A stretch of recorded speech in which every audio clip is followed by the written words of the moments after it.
It produces an out-of-control frenzy of falsehoods, fallacies, and fictions. Hosea 8:7 says, sow the wind and reap the whirlwind. Think about that for a little bit. If you just live haphazardly and you don't think about where your money's going, you don't think about how you're living, you don't think about what you've done to your body, we get in this shape because of the sin that we've taken upon ourselves, the way that we live, the way we don't eat right, the way we don't exercise right. This is the result of it, and we know that, and shame on us for doing that because we have sowed the wrong thing. But when you sow the wind, you reap the whirlwind. I got to thinking about breezes. When you're hot or on a hot summer day, there is nothing like a nice breeze. But today there has been a breeze blowing. If you wasn't in the sun, it was almost like that breeze was a little bit too cool. But when you got in the sun, it would be hot. But you know that breeze, it's nice and gentle. Everybody likes that. But strong winds cause much damage. Much damage. One positive and one kind deed can result in a blessing to last a lifetime. People don't realize what they're sowing every day. Like Rebecca said this morning, she got up and she's, with that first breath, that breath was praising the Lord because she recognized the Lord let her have that breath. Most people do not even recognize that the Lord is in their daily life. They don't even acknowledge that He is there, that He is what woke them up, that He is what carries them through the day, that He is what protects them. They don't even acknowledge that He is there. 1 Corinthians 15:42 through 44 says, it is sown in corruption, it is raised in incorruption. It is sown in dishonor, it is raised in glory. It is sown in weakness, and it is raised in power. It is sown a natural body, and it is raised a spiritual body. There is a natural body, and there is a spiritual body. When this body goes back to the dust where it came from, it's going to be raised a glorified, powerful body that is going to be able to live forever and endure forever in heaven. Will be able to reap the benefits that we've sown down here on this earth. Or if you've not sown heavenly benefits, you're going to reap the rewards of hell. That will be your reward. Heaven, there's only two places, heaven or hell. I looked up reap, and it means to cut or to gather a crop or a harvest, to receive a reward or benefit as the consequences of one's own or other people's actions. To receive, obtain, to get, to acquire, to secure, to realize. When you realize the seed that Jesus Christ plants in you, you realize that you're going to reap a reward. You realize that there's benefits, that there is a benefit package to salvation. But we must tend our garden our whole life to obtain and reach that prize, and we will reap those benefits. Matthew 10:42 says, and whosoever shall give to drink unto one of these little ones a cup of cold water, only in the name of a disciple, verily I say unto you, he shall in no wise lose his reward. When the Bible talks about entertaining angels unaware, and you think about taking a cup of cold water to somebody, and you think, well, that ain't very much. There are some people that has never had anybody give them anything as nice as a cup of water. I remember a deacon was out mowing the lawn of the church, and I was in the fellowship hall doing some work, and I don't have to be the Lord because I probably would have never thought of it, but they said, take him a cup of water, take him some ice water. Well, sometimes they say deacons are deacons, and he was one. But I realized he was out there working, the sun was hot, and I took him that glass of water, and he was probably thinking, what is she really up to? Why is she bringing me that cup? But he received that cup of water, And sometimes something as simple and as easy as planting, sowing that seed of a glass of water can make a difference in that person's life. Might make him look at me differently or the situations differently because of a cup of water. And I got to thinking about a little boy that was in our life years ago. He was a rascal. Cute as a bug, but he was a rascal. And did not like nobody but Anna. Anna was his girl. And when he was like this big, he would say, I'm her cowboy, she's my cowgirl. I mean, he knew, you know, that was his girl. He didn't like nobody else. And, you know, I wanted to try to make that little boy like me. And I would buy that boy socks, and you think this is stupid, but you know, little Batman socks or Spider-Man socks, and I'd take him Halloween socks, Christmas socks. Finally, not when he was little, but now, we were at Thompson Boat, it's for Aaron's graduation, wasn't it? We were at that place for graduation, and he saw me on the other side of the stadium running across all those people to hug me because he loves me now. Not so much then, but sewing some socks into that little kid and a few other things made a difference in his life. You know, he'll always remember, hey, she's the old woman that brought me socks all. I don't know why she brought me socks. Yeah, I bought him off, but anyway. But you know, he loves me now. And had I never took the time to buy him a dollar pair of socks, he'd have never thought nothing about who I even was. Matthew 25:23 says, his Lord said unto him, well done, thou good and faithful servant. Thou hast been faithful over a few things, and I will make thee ruler over many things. Enter thou into the joy of the Lord. Throughout the scripture, the idea of sowing and reaping is an important principle, imparting wisdom for both this world and the next.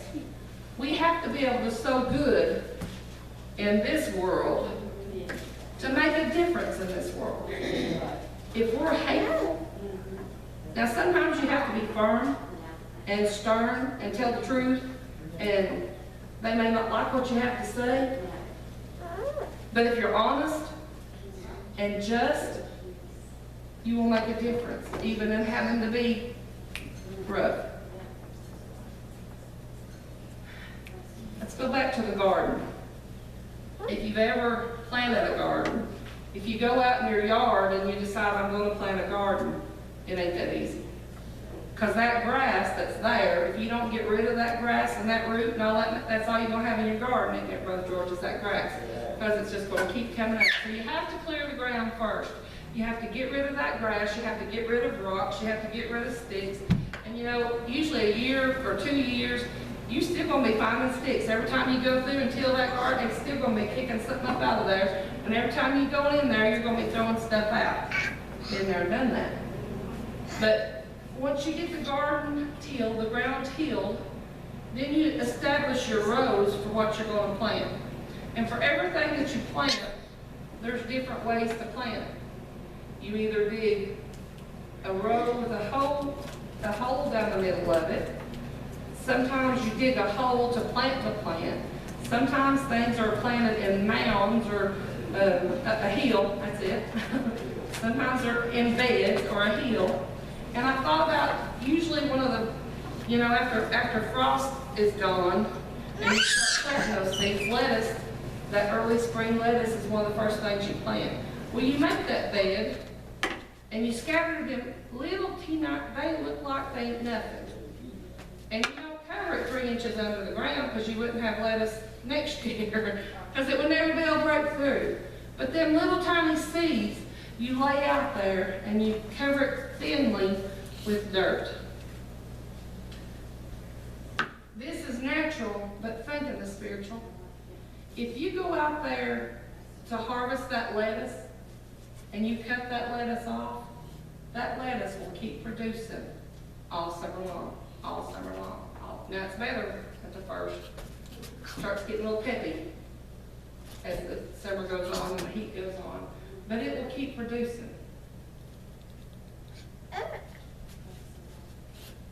But you know, if you go up there and you harvest that lettuce and your first inclination is to yank it up out of there, it ain't gonna do nothing else. That's it, it's done. It's just like a cabbage plant. You chop that cabbage off, that's all you get is that one that's the harvest you get from that. One seed to one plant. One plant to much fruit. It takes a lot of work. And you have to do it mindfully. Same thing in the spirit. We have to be mindful and we have to think about what we're doing every day. 1 Corinthians 3:6 says, I have planted, Apollos watered, but God gave the increase. So then neither is he that planteth anything, neither is he that watereth, but God that gets the increase is who it's all about. It's all about God. And our lives are all about God. And the things that we sow out and what we reap back, it ain't about us, but it's for God.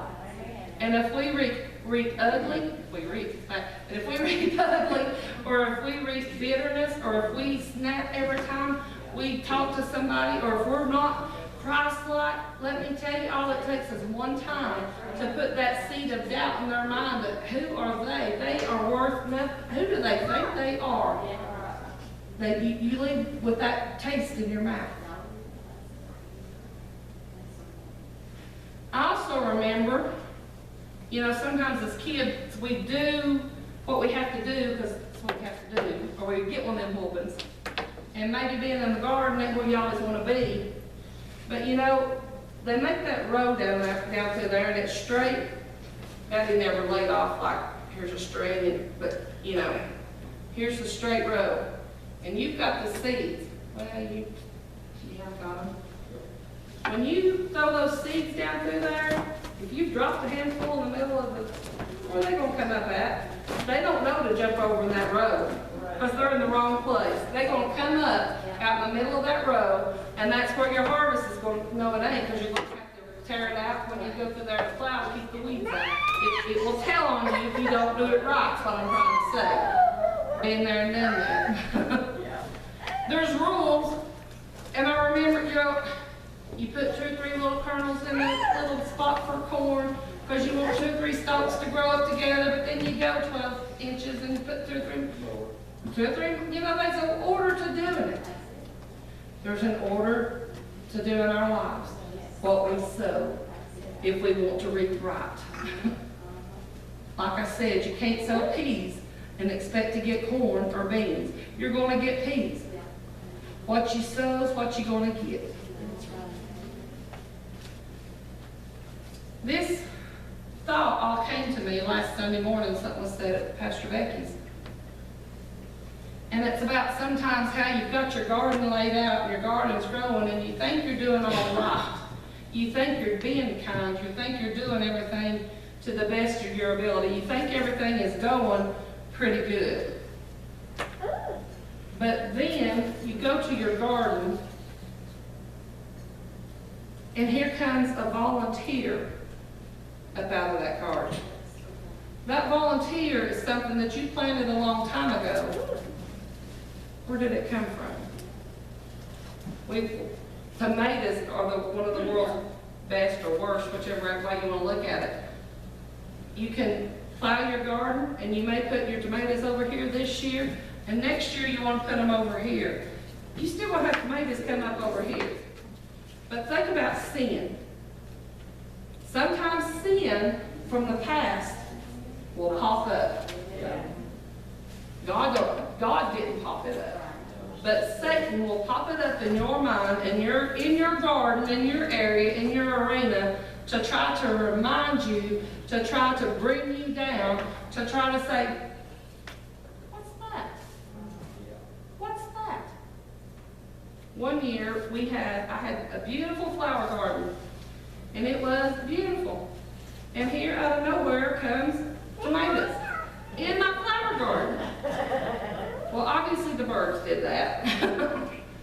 And where we park our car every year, we have tomatoes that grow in our driveway because birds. But that's what sin does sometimes. you're not expecting a reminder of that. You're not expecting to be faced with, sometimes it might be somebody from your past that pops up that you're not expecting to be there. And it's a reminder of what had happened. It's a reminder of things from the past. That sin will stop you, halt you, even stop your growth if you'll let it. But if you put a stop to that, because we have the power, just like you do in your garden, you take that hoe and what don't go for what, you know, when everything has first come up, then you start chopping down those weeds. You start getting rid of it. And so that it's all in the right row, so that it's all where it is supposed to be. And that's the way we do with sin. When sin comes against us, when sin from the past is reminded and just shows up, chop it down. Don't let it take root again, because you done got rid of it once. You've done said, Lord, forgive me, I'm moving on. I'm moving past that sin. We are leaving that in the past. It's gone, it's done. But there, if you put an end to it, then it's done. Don't let Satan win. Amen?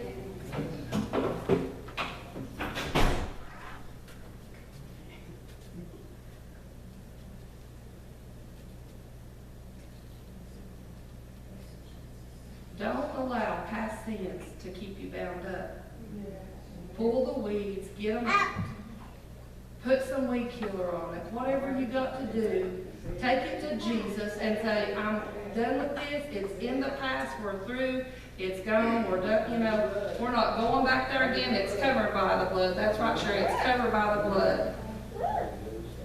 Now I want you to think about what you're planting on purpose. Because when you plant a garden, you think about what you're going to plant. Because like I said, I ain't going to plant peas because I know I ain't going to eat them.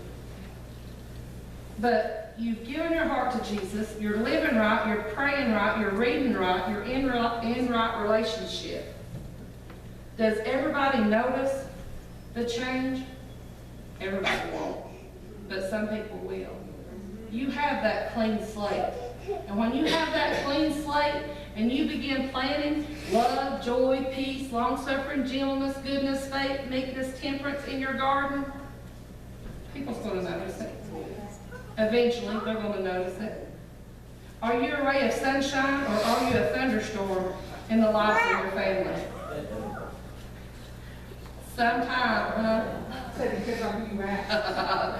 Well, what's Jesus saying? You know, you hear that saying all the time, Mama ain't happy, nobody ain't happy. Mama better be happy. And it ain't depending on what the husband does, what the kids do. Mama's got to be happy between her and the Lord. And Mama can change the mood of the household either way, either towards the good or towards the bad.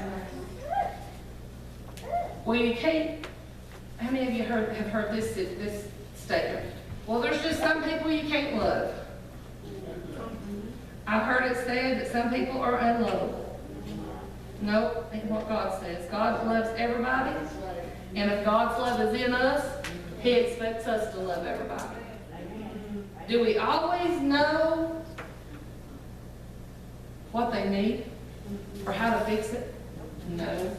But we're to encourage, we're to uplift, we're to plant seeds of kindness, seeds of joy, we're to speak positive. Negativity breeds negativity. Yes. Positive influence grows hope. If you run with people that's negative, you're going to eventually be negative. But if you start running and thinking positive, running with people that talk positive, that it's going to be all right, that God is in control, that He has the answer, that He has got the keys to the kingdom no matter what. Positive influence is going to grow hope. When you plant positive, you're going to reap the benefits of it. Proverbs 8:21, death and life are in the power of the tongue, and they that love it shall eat the fruit thereof. And I went back Proverbs 18:19 says, a brother offended is harder to be won